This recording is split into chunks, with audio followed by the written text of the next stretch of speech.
Class 12 आज हम बात करते हैं एसएचजी का स्टैंडर्ड हाइड्रोजन इलेक्ट्रोड। अब होता क्या है स्टैंडर्ड हाइड्रोजन इलेक्ट्रोड?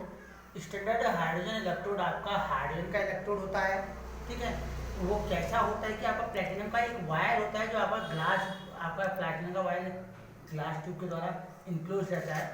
प्लेटिनम का वायर एक ग्लास ट्यूब के द्वारा इंक्लोज रहता है प्लेटिनम फॉयल में, ठीक है। और इसमें आपका 1 मोलर HCl सॉल्यूशन होता है। इस ग्लास ट्यूब में इस प्लेटिनम वायर में हाइड्रोजन गैस फ्लो की जाती है। हाइड्रोजन गैस फ्लो की जाती है। इसका जो प्रेशर होता है 180 टेम्परेचर और टेम्परेचर होता है 25 डिग्री सेल्सियस टेम्परेचर, ठीक है। तो एस टाइप का इलेक्ट्रोड क्या कहलाता है? एसएचजी कहलाता है। तो एसएचजी का मतलब होता है स्टैंडर्ड हाइड्रोजन इलेक्ट्रोड, हाइड्रोजन का इलेक्ट्रोड। और होता क्या है हाइड्रोजन के इलेक्ट्रोड में? आपका प्लेटिनम का एक वायर, प्लेटिनम के फॉयल के साथ 1 मोलर HCl सॉल्यूशन में डीप्ड रहता है at 25 degree Celsius temperature and 1 atmospheric pressure. और ये आपका सराउंडेड बाय ये प्लेटिनम वायर आपका इंक्लोज रहता है ग्लास ट्यूब के द्वारा, ठीक है। तो ये आपका एसएचजी है। अब देखो ये एसएचजी का इंपॉर्टेंस क्या है। देखो एसएचजी आपका क्या होता है? रिवर्सिबल इलेक्ट्रोड होता है।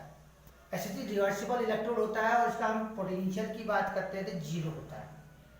जीरो आपका पोटेंशियल इसका जीरो होता है। देखिए एसएचजी का यूजेज ये है कि एसएचजी आपका रिवर्सिबल इलेक्ट्रोड है, तो किसी भी इलेक्ट्रोड का स्टैंडर्ड पोटेंशियल को फाइंड आउट करने के लिए एसएचजी यूज किया जाता है। फिलहाल पहले हम ये बता देते हैं कि एसएचजी जब ऑक्सीडाइज्ड एनोड के रूप में होगा, एसएचजी एट एनोड, अगर आपका एसएचजी एनोड के रूप में होगा तो तब रिएक्शन क्या होगी? जब एसएचजी एनोड के रूप में होगा तो उस कंडीशन में आपकी रिएक्शन इस प्रकार से होगी। आपका जो हाइड्रोजन गैस है ये क्या करता है? आपका half H2 plus 2H positive plus 2 electron release करेगा। और इसका जो पोटेंशियल होगा, आप देखो एनोड में आपका ये होगा इलेक्ट्रॉन रिलीज कर दिया, तो इस कंडीशन में आपका जो electrode potential E0 H over H positive या 2H ओवर, क्या आप ऐसा भी कह सकते हैं आपका H2 ओवर 2H पॉजिटिव कितना होगा? 0 वोल्ट। अगर आपका एसएचजी एनोड की तरह बिहेव कर रहा है तो 0 वोल्ट और इस प्रकार से होगा। और अगर एसएचजी आपका कैथोड की तरह बिहेव कर रहा है एट कैथोड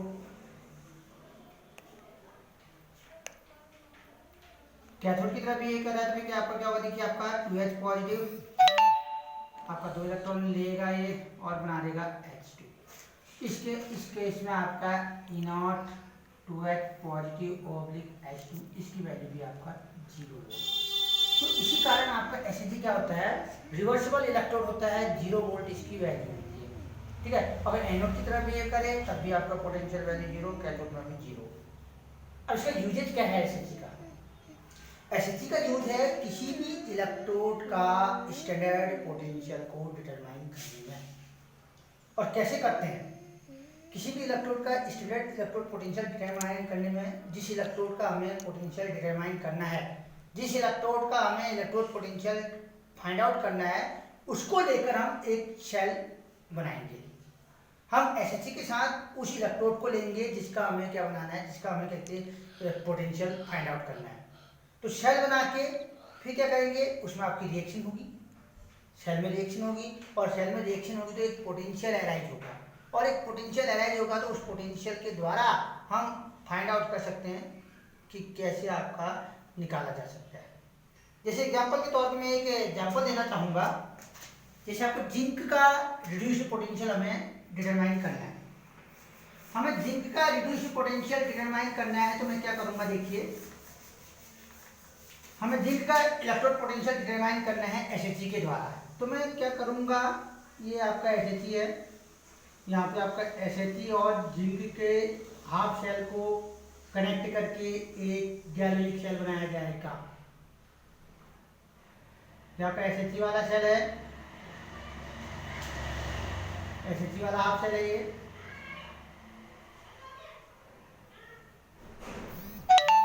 ये एसएचजी है, ये गैल्वेनोमीटर कह देते हैं।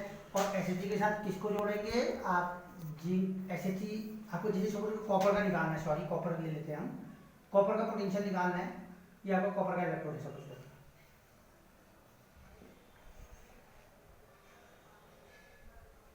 जो आपका कॉपर का इलेक्ट्रोड है और इसके अंदर जो आपका आयन है वो कॉपर सल्फेट है।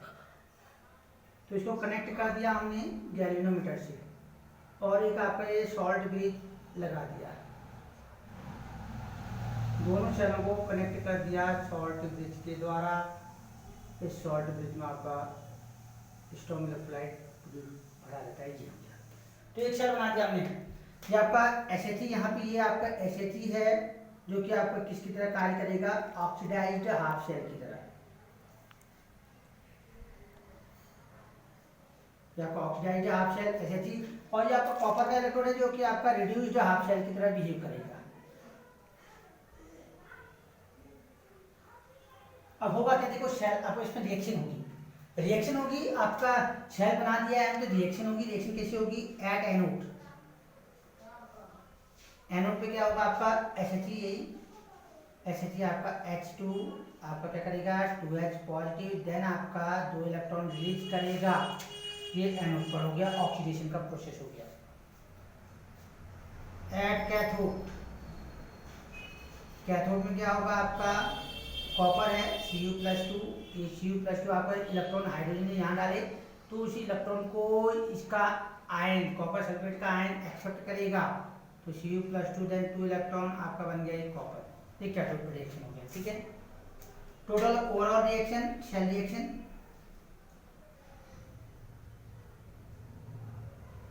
देखेंगे तो इलेक्ट्रॉन से इलेक्ट्रॉन आपका कैंसिल हो जाएगा, तो आपका बन जाएगा H2 प्लस Cu+2 देन आपका 2H पॉजिटिव देन आपका Cu, ये शेल रिएक्शन। तो जब ये शेल रिएक्शन होगी तो शेल पर एक पोटेंशियल अराइज होगा, तो शेल पे पोटेंशियल अराइज होगा।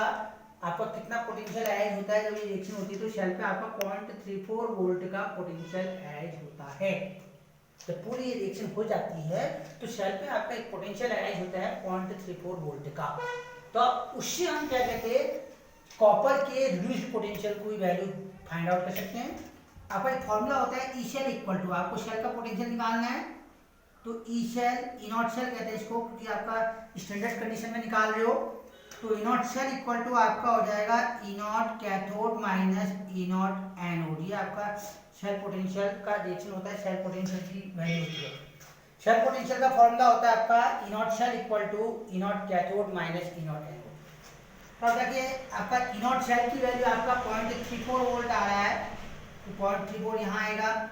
ई नॉट कैथोड आपका कॉपर है, तो E not Cu+2 oblique Cu कर देंगे, माइनस ई नॉट एनोड की जगह आपका हाइड्रोजन है तो 2H पॉजिटिव ऑब्लिक H2 कर देंगे। अब वैल्यू रख देंगे 0.34 ये हो गया, ई नॉट Cu+2 ऑब्लिक Cu, ये आपकी वैल्यू निकालनी है। देन आपका हाइड्रोजन का स्टैंडर्ड पोटेंशियल वैल्यू आपकी 0 होती है। आपका रिड्यूस्ड पोटेंशियल की वैल्यू यहाँ पे क्या आ गई आपकी E not Cu+2 oblique Cu, आपका कितना आ गया ये 0.34 वोल्ट।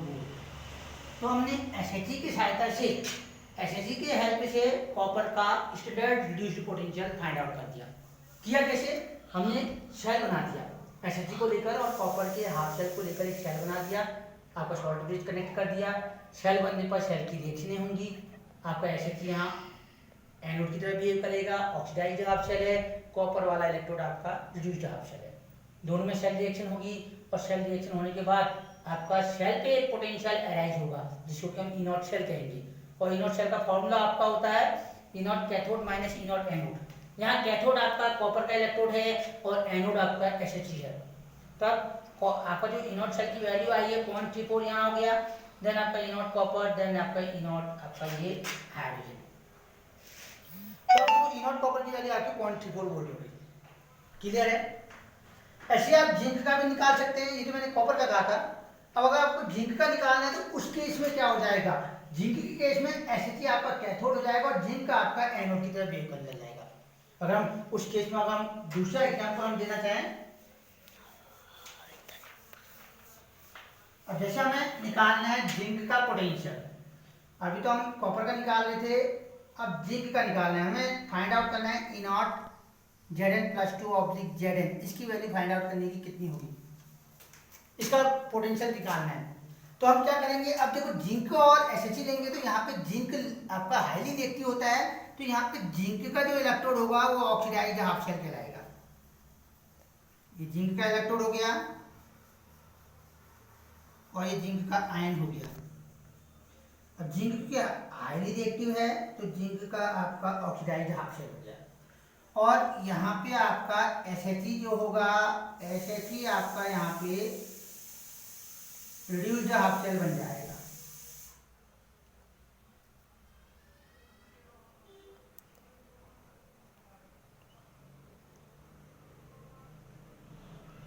दोनों को कनेक्ट कर दिया हमने सॉल्ट ब्रिज से, सॉल्ट ब्रिज से आपका कनेक्ट कर दिया। तो अब यहाँ देखिए आपका ये ऑक्सीडाइज्ड हाफ शेल है, ये ऑक्सीडाइज्ड हाफ शेल है जिसका है जिंक और उसके सॉल्यूशन को वाला ऑक्सीडाइज्ड हाफ शेल हो गया, और जो आपका ये Sh है ये आपका रिड्यूस्ड हाफ शेल है। अब जब इसमें रिएक्शन होगी, शेल रिएक्शन होगी, क्योंकि आपका शेल बन गया है आपका एनोड पर एट एनोड। अगर हम एनोड की बात करें तो एनोड पर आपका कौन सी रिएक्शन होगी, जिंक का आपका इलेक्ट्रॉन रिलीज करेगा Zn प्लस 2 इलेक्ट्रॉन। कैथोड पर एट कैथोड क्या होगा आपका 2H पॉजिटिव, देन आपका ये 2 इलेक्ट्रॉन एक्सेप्ट करेगा, देन आपका ये H2 बना देगा। और अब ओवरऑल शेल रिएक्शन की बात करें, शेल रिएक्शन आपकी क्या होगी, Zn oblique 2H positive, then आपका ये Zn प्लस 2 और देन आपका H2। तो जब शेल रिएक्शन हो जाएगी तो यहाँ पे एक पोटेंशियल अराइज होगा जिसकी वैल्यू आपकी होती है, आपकी क्या होती है 0.76 वोल्ट, इतनी वैल्यू आपकी अराइज होती है, फाइंड आउट होती है। तो अब फॉर्मूले में मान रखेंगे E naught cell equal to आपका फॉर्मूला होता है E naught cathode minus E naught anode. अब ई नॉट शेल की वैल्यू आपकी पता चल गई, शेल बनाया आपने 0.76 वोल्ट आपका ई नॉट शेल की वैल्यू है। ई नॉट कैथोड यहाँ पे क्या है Sh है, ई नॉट कैथोड यहाँ पे Sh है, तो ई नॉट कैथोड की वैल्यू Sh वाला है, तो Sh की वैल्यू तो 0 होगी, देन आपका ई नॉट एनोड की जगह आपका क्या हो जाएगा Zn प्लस 2 ऑब्लिक Zn। तो आपका देखिए Zn प्लस 2 ऑब्लिक Zn की वैल्यू कितनी आ जाएगी आपकी, E naught Zn plus 2 oblique Zn की वैल्यू आपकी आ गई -0.76। तो ये आपका Sh का इंपॉर्टेंस है कि किसी भी इलेक्ट्रोड का रिड्यूस्ड पोटेंशियल फाइंड आउट करने में। क्लियर? आज के लिए इतना ही।